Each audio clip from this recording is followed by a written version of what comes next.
Welcome to the Private Lender Podcast with your hosts from Hard Money Bankers, Jason Balin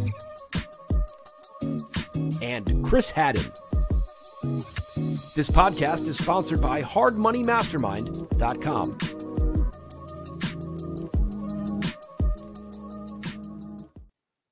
Hey everyone, thanks for checking out the show. Chris and Jason here with the Private Lenders Podcast, as always sponsored by hardmoneymastermind.com. Remember to go there, check it out, create a free account, join the conversation with hundreds of other lenders from around the country. Today we're talking about the risks for private lenders that we have to be focused on and concerned with. And before we dive into the different types of risks, I just want to say that in a real estate transaction, the first mortgage lender, the senior debt, takes the least amount of risk in the deal. So the other people that could potentially be involved in the deal, depending on resi or commercial, could be some kind of second mortgage lender or mezzanine debt. It could be equity investors in the project, and then the operator themselves. And all of those folks are taking more risk than we are as the first mortgage lender. So that's not to say that there aren't risks. That's the exact point of this particular conversation, but we take the least amount. And typically we have the lowest return. Doesn't always work out that way because you don't know exactly how a deal is going to play out, but that's kind of the risk versus reward in the capital stack. That's how it's structured. So our job is to structure deals to have the least amount of risk possible, even though there still is some, and earn the return, the fees, and the interest rate according to the note. That's our game. Yeah, and I think that there's risks that you can control and you can't control. And we're going to go through some of these things like, underwriting and defaulted loans and potentially picking fights and lawsuits or things that you could potentially control, and things like fraud or human error and mistakes are things that you can't control. And I think a lot of folks, private lenders, newer private lenders and experienced private or hard money lenders, they kind of have this mindset of like, oh, no big deal. If the deal defaults or if the deal goes bad, I'll just take back the property and I'll own a really good asset. And on paper, that might make sense. In reality, that's very far from the truth. There's a lot of things that can go wrong. And I'll tell you that the majority of the deals that we've run into problems with, like defaults with, and as you grow and you do more and more deals, like you're going to run into more and more problems. Like that's just what happens. And after 3,000 loans, we've seen a lot of things. I don't want to say everything, but pretty darn close to it. And a lot of the deals that we had issues with, we would potentially underwrite and do the same or very similar to how we originally structured the deal. But there was things that came up, right? Like, deaths or fraud or human errors, that stuff we couldn't really control. So let's talk about the things you can control, like bad underwriting. Like that's obviously most important. And first and foremost. And a lot of that stuff that we talk about in trainings is about how to properly underwrite. And we're in a market right now that like you can't really be giving borrowers 100% financing, and you shouldn't. Even if it's a borrower that you've worked with, even if they have experience, the more cash they have in the deal, the better. You want to keep your exposure and your LTV as low as possible. And I think a lot of operators only take in consideration the after repair value and not the as is value, because they'll say, okay, well, I'm lending at 100%. I'm lending at 65% of the after repair value, right? So let's say they buy a property for $100,000 and needs $30,000 in work, and it's worth $200,000. Well, the after repair value is 65%. Right, of 200, right? So your loan's 130, let's call it. You do 130 on 200. So on paper, that deal's structured right. It's cool. I'm following the ARV formula. But that being said, you're not taking into consideration your exposure at the beginning, right? If the property is completely executed on, the guys do a good job, they renovate it, it's in great condition, and they put it on the market for 200, you have a loan of 130, great. That's perfect. The problem is what it takes to get to that. So think about it this way. If they're buying it for 100 grand, it's probably worth about 100 grand. And your day one exposure is 100 grand, right? So you're giving them 100 grand on day one. What happens if, God forbid, they get hit by a bus, or they decide they don't want to go do this project, or they start getting bids, or they do something and it doesn't work? Now all of a sudden you have a loan of 100 grand on a property worth 100 grand. By the time that you take ownership of that property, and start doing anything with it, your principal balance with costs goes from 100 grand to like 110 or 120. Now you're screwed. And those are things that I think people don't think about, or lenders aren't thinking about. They're only thinking about the after repair and not what's happening on day 1 and day 10, or what happens when they're halfway through the construction. And those are bad underwriting decisions that you kind of gotta learn and fumble your way through. Yeah, I mean, like we say when we're having our default meetings and just weekly calls with our team, like we never have, when it comes to default situations, we never have an ARV problem. The ARV is always fine in comparison to our loan amount, right? And if somebody gets into a default situation when they're at a completed project, we are always fine. The sketchy defaults that we have to be careful of are always related to as-is values and incomplete jobs. That's when we might have scenarios where we're trying to scrape out in some way, and the borrower as well is trying to scrape out in some way before we get anywhere close to a foreclosure auction sale. So yeah, be very, very tight on as-is values in addition to ARV, because it might come into play for sure. And then if we talk about other kinds of underwriting risk, I'd also throw in there like your due diligence, like what goes into your loan file, right? And you got to make sure you're doing stuff right. Like, how are you getting your valuations? Are you doing them themselves? You get a third party? Are environmentals part of this particular project? Borrower financials, like borrower related stuff could be, knowing what's going on with their credit situation, their cash, personal financial statement, just like having that stuff that is easily under your control, right? We're not talking about the things the risks we can't control yet, or may not be able to control. So we have to have insurance in place. We'll get to that. But these are all easy things that you can have in place. You can run a background check. You can, look them up on case search to see if they're, have some kind of like financial crimes. Like all this kind of stuff is easily under your control. So underwriting wise, make sure you have a full file on every deal. Yeah, exactly. Plenty of cash to close from the borrower. There's no need to not do good deals. There's plenty of good opportunities out there, especially now where there's a lot less liquidity in the marketplace. So they're out there, and make sure you're not kind of doing skinny deals. It doesn't work. I mean, if you've ever been involved in a lawsuit or default or foreclosure or judgment against the borrower, like equity gets eaten up very, very quickly. As they stop paying taxes, or you have to go in and you got to put more money into the house, or you got to cover their insurance, whatever it is, like that stuff gets eaten. So bad underwriting. Now, obviously, things you can't necessarily control are some defaults, right? Like let's say a borrower, you do a loan to a good borrower and they're like, you know what, I have too much money into this deal. I don't want to put any more good money towards bad money or anymore. Like I kind of just want out. And they disappear. They stop making payments or whatever the case is, right?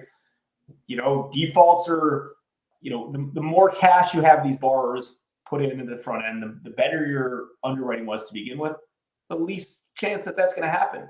But like you don't want deals to default, right? Even if they're at low LTVs, it's a headache. If you have capital investors involved, you potentially look bad towards capital investors. They might not want to redeploy more money with you. If that money's tied up and they're not getting interest. So the whole like, oh, hey, no big deal. If I have to take back a property, then I'll just do it myself and potentially make more money.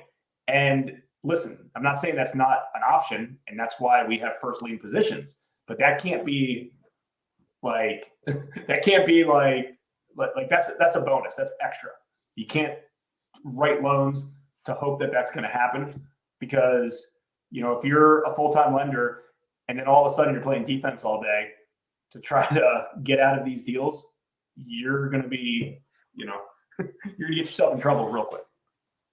Yeah, for sure. All right. So moving on from some of the underwriting risk, you want to talk about some insurance related risks? What we insure against? Yeah, sure. Okay. Yeah, let's dive into that. Moving into another section of potential risk. So the saying in kind of in business in general, not even like real estate and lending, but you don't take insurable risk, meaning if something can be insured, you insure it, right? You don't need to take that risk. That's what it's there for. So the few different types of insurance policies that are applicable to the kinds of deals that we do as a private lender. So talking about the property itself, obviously there is the borrower's policy that they put in place, like a builder's risk or a tenant policy or vacant policy, whatever it may be, or commercial. Make sure that's the right type of policy and it's paid through the loan term and that you're clearly listed there as the mortgagee or lost payee. Like those are easy controllable things that could end up costing you a lot if they're done incorrectly. So behind that, we have a couple more types of insurance policies just to be careful. Like if we don't get a renewal for a borrower, we have a line similar to the way a bank would have an REO type policy for properties they own. We don't own these properties, but as a lender, we can add properties to our insurance line if we're not 100% comfortable that the borrower has that in place, like they haven't provided us with like proof of renewal, something like that. And we also have a third layer in there, kind of in essence, like an E&O policy, like an errors and omissions policy for lenders like us, which is not easy to come by because there's very little regulation in our industry. And because of that, insurers have trouble underwriting it. It ends up, you can get it. It just costs a bit of a premium, but that's kind of the last resort sort of thing. We really hope that we never have a claim on that policy. We'll keep it in place just in case, but hopefully we never get to that third layer. Then there's also attached to that E&O policy, we have some like cyber fraud and wire fraud type stuff. We all know that in real estate, like wire fraud is a concern. You can see it on every title company's email signature is like, we do not email you to change wire instructions. There's easy scams out there that says, oh, hey, we're changing the wire instructions on this, and it's sent over by email. And that's some scammer trying to steal money by wire. So stuff like that, other cyber fraud is also connected to that. Just something that we all have to be careful of in the industry. You have anything I was going to talk about title too. Well, so towards the end of the podcast, we got 4 ways that you can literally lose your whole investment in one of your deals. We'll get to that here in a second. But obviously there's lawsuits, right? There's risks of lawsuits, and you could write a good loan to a good borrower, and then all of a sudden, they stop making payments and you go to foreclose and they don't want to be foreclosed on, right? Even though, and they file a lawsuit against you. Now, are you in the right? Probably, right? To protect your interest, and you go full forward. But anyone can sue anybody for anything. And if someone's getting foreclosed on and they've already filed bankruptcy and whatever the case is, and they just don't want to lose this property for some reason, they could sue you for it, right? And that's common. So it's just things to think about. And a lot of this stuff that you can control always goes back to underwriting, because if it's a good characteristic borrower, chances are they're never going to, miss payments to begin with. But they could, and we've been involved in lawsuits that we have to go and defend ourselves and spend money that potentially might not even be collected, that we have to pay out of pocket, right? Because let's say it comes in after the fact, after the loan's paid off, and there's still open lawsuits, and you're still covering attorney fees. So it's something to think about.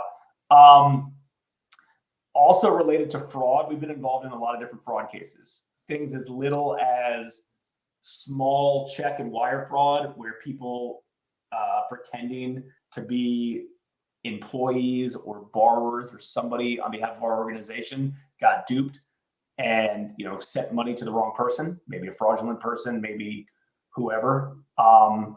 Like that happens via check, via wires. You obviously got to take that very seriously.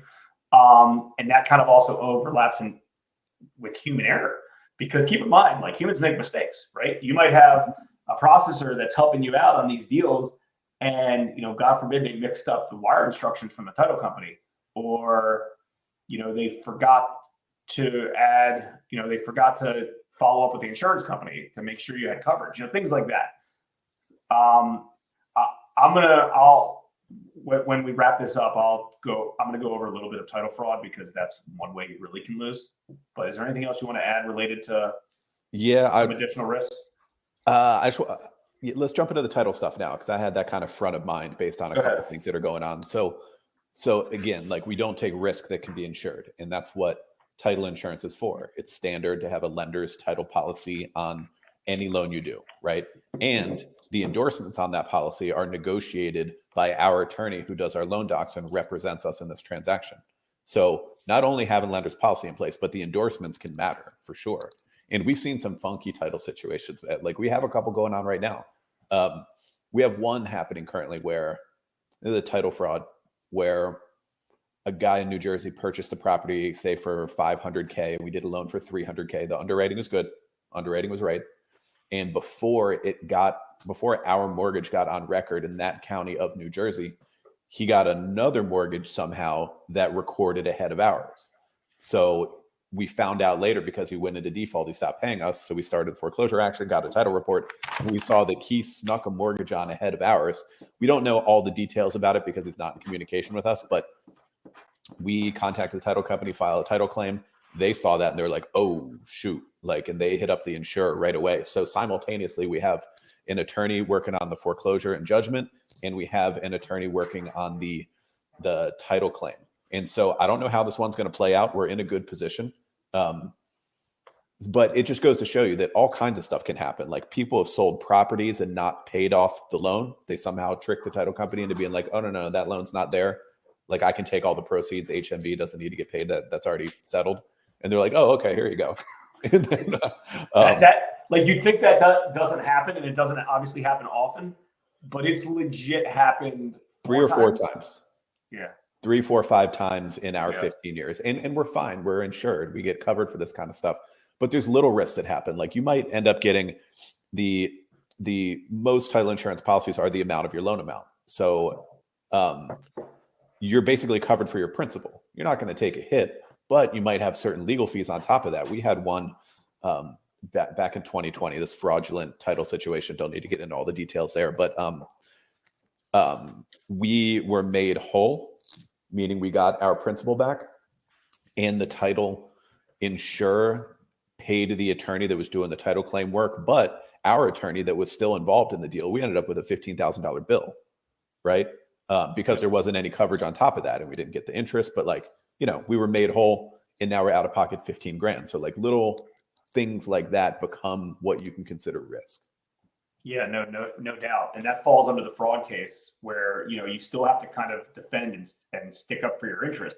Keep in mind, when you're going after, a lot of times insurance companies and title insurance companies, they're not just going to openly admit that says, okay, cool. Yep, you're right. I'm going to write you a check. A lot of times you have to enforce that by filing claims, maybe even suing them.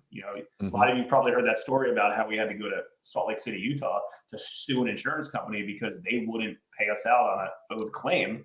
Yep.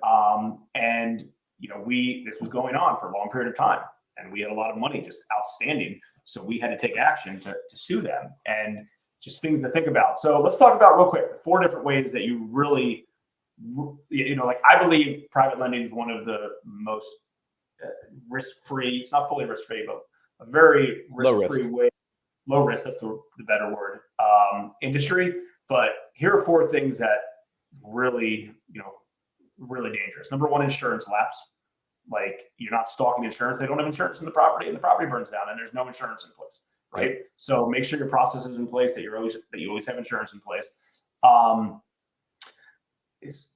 Fraud in general, right? Where you get manipulated from a borrower or something. It's just a fraudulent transaction, right? Typically fraudulent. There's a few ways to look for fraudulent transactions, but if somebody just did a quick claim deed and then they want to take cash out of that property, let's say they do a quick claim deed. Let's say the property's worth $500,000, right? And they do a quick claim deed and they're like, yep, I'm the owner of the property, and I want to take $100,000 out. You're like, oh, no brainer, whatever. This guy's the owner of the property. He just inherited it. They did a quick claim deed, whatever the story is. Typically, a title insurer that's smart will catch that as well, but not always. And in essence, you got defrauded, and could you get a title insurance claim? Yeah, absolutely. But you just got to be careful for fraud in general. Make sure you're always wiring funds, construction funds, to the right people. You always have to verify funds. If you're sending it to a contractor, a capital investor, anybody, just make sure you're verifying funds or verifying wire instructions. People don't think of title companies being fraudulent, but there's scrupulous title companies out there, and there's lenders that have lost money because title companies have given fake commitments, fake CPLs, And then all of a sudden you're like, well, how can they get away with it? Well, if they're fraudsters, they can get away with it because guess what? Think about it like this. Think about you borrow, buys a property for 200 grand, you give them a loan of 100 grand, they need 100 grand cash to close. At the settlement table, you wire $100,000 in, the borrower wires $100,000 in, and the title company pockets the money and never gives it to the seller of the property. That could happen, and that does happen, right? Some of these investors are in cahoots with title companies. Now, is it rare? Yeah, sure. But a few things to keep in mind with that is you always want to be only working with title companies who insure through the big companies, Fidelity, First American, Old Republic, Chicago, things like that. Fidelity, if I didn't say that. So like on the bottom of your commitment or your CPL, you should have, whatever commitment number. Yeah, policy number. Yeah. Policy number. So make sure, especially if it's a newer title company that you never worked with, make sure they're in good standing with the carrier. That's really, really important. Mm-hmm. Because if it's the first time you ever dealt with them before, either you or your legal counsel that's doing title review should be picking up the phone, or sometimes there's a website and call in to make sure it's legit and to make sure that title company is in good standing as well. So, that's kind of the basics on that. But like title fraud is a real thing. I would say, go ahead. I was going to throw in one thing on insurance. Is that like, whatever the type of insurance policy is, you need to make sure that the insurance carrier is a company that is going to pay your claim, right? Like, I don't mean 100% guaranteed, but like an insurance policy doesn't do anything good for you if you can't get paid. So you need to make sure whatever carrier behind that policy that you just received is legit. Good point. Okay. And lastly, like there is ways to get liens stripped, completely stripped. Mm-hmm. If you do a consumer loan and you're not a licensed lender to do a consumer loan, like there's an argument that if you go to court, they could strip your lien and say it was an illegal lien. You shouldn't have put a first mortgage on that property. And I see a lot of folks in the Mastermind group trying to figure out ways sometimes to get around consumer lending. It's like, well, it's not really a consumer loan. Well, guess what? If they have an investment residential house and they take cash out of that house for consumer purposes, it's a consumer loan, right? If they live in a house and it's free and clear and they want to buy a new house and you're giving them cash to move from one to the next, I mean, people aren't stupid. Attorneys aren't stupid on this. And again, could you get away with this loan? If you do it, yeah, if the loan performs, the loan performs. But that doesn't mean that it's legal to do. And that doesn't mean that it's necessarily a good loan to do, right? So just, you got to be careful with that side, because you really know what's going to, when your doc sets have been tested and you've done enough deals and you realize like, hey, a borrower, you could do, we've done 50 loans for a borrower on this 51st deal. He disappeared, right? Like that's happened before. And he ran into financial trouble. That didn't mean that he was trying to screw us, but like he ran into financial trouble, right? You never know what's going to happen with some of these folks. So all of a sudden, if you start foreclosing on somebody and trying to, protect your interests, or you put a judgment on them, they're going to do whatever they can typically to go after you. So all of this stuff, for the most part, goes back to bad underwriting. It's important to do good underwriting, but just the important part of this podcast and the takeaways are these things could happen. Will they happen? Hopefully not. Maybe not. Probably not, but they could happen. And, you want to protect yourself as best as possible. Yeah, so we're going to switch it up a little bit just to close here. And it's not all doom and gloom out there. I know that we were talking about risks and potential ways to lose your entire loan amount, which is freaking scary. But it's important to cover that kind of stuff. I mean, the reality is that we are in charge of a lot of capital. We all have a good amount of money outstanding in the loan portfolio, and it's a great business. There's a lot of good opportunities for us. For taking the low amount of risk that we do, we have a very, very nice return. That's one of the great things about this business. We get a solid return, the low amount of risk. We just need to make sure that we check all of our boxes and protect ourselves in every way possible. And we'll keep it rolling in this private and hard money lending world. So we hope to see you guys inside the Mastermind group. Come join the conversation at hardmoneymastermind.com. And we will see you next time on the Private Lenders Podcast. We hope you enjoyed this episode of the Private Lenders Podcast. Please note, that the opinions stated by all the speakers on this show are only opinions and not intended for legal, financial, or accounting advice. Please make sure to always check with your own legal, accounting, and financial professionals. If you enjoyed this episode of the Private Lenders Podcast, we'd appreciate it if you would spread the word. Make sure to check out hardmoneymastermind.com, the #1 free community for new and experienced private and hard money lenders.